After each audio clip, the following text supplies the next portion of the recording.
So, I'm recording this off my phone because my computer don't know how to do that.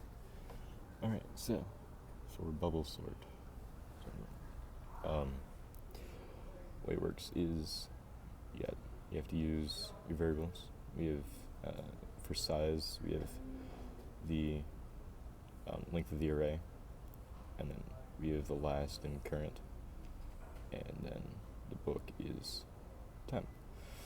So, you gotta create the for loop inside a for loop with if last equals the size of the array minus 1, then and last is less than 0, and greater than, I don't know, last equals last minus 1.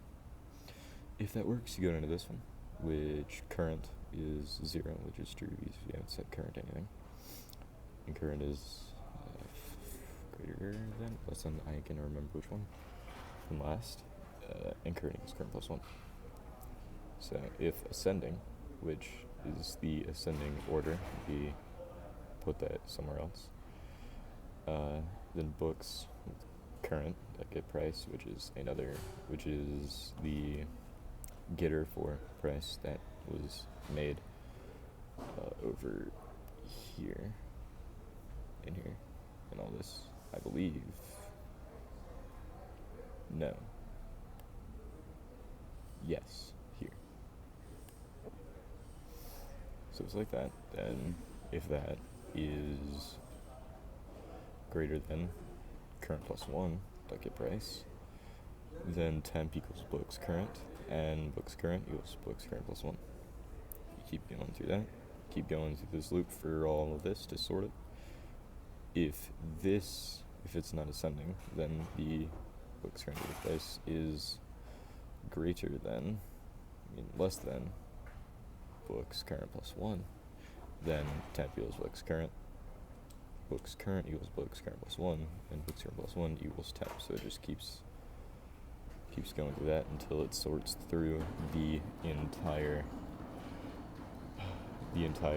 array for that, and it returns books down here. For sequential search, this one's a little bit longer. You have the size, which is another array. You have for found, true false is false. Yep. This is name it, for place equals 0. Then you create a while loop for place less than size, greater than size. I forgot what they meant. Found.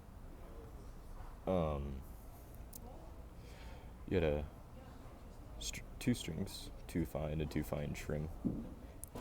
One of them is the array dot get title. The other one is just the trim of it. And if the target equals this one, to find trim, then found is true. If it does not do that, then you add 1 to place. If found is true, then you return the place, which is right here. If found is not true, then you return -1 and restart. Then we have the sequential search for the author of the book, which the size is, again, is the length of the array. Found is false again, place equals 0, and this time it's place is less than size, same thing. Then you have everything's chain, everything's the same except for this one's get author.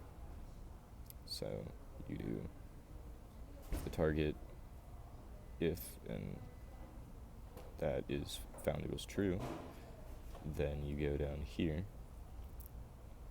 If found is true, then you return place.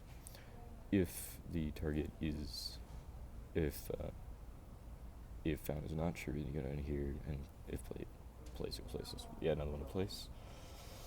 And if found is false, you can return -1 and restart, and keep going back through and through and through. And yes, that is it. Sorry, this took so long.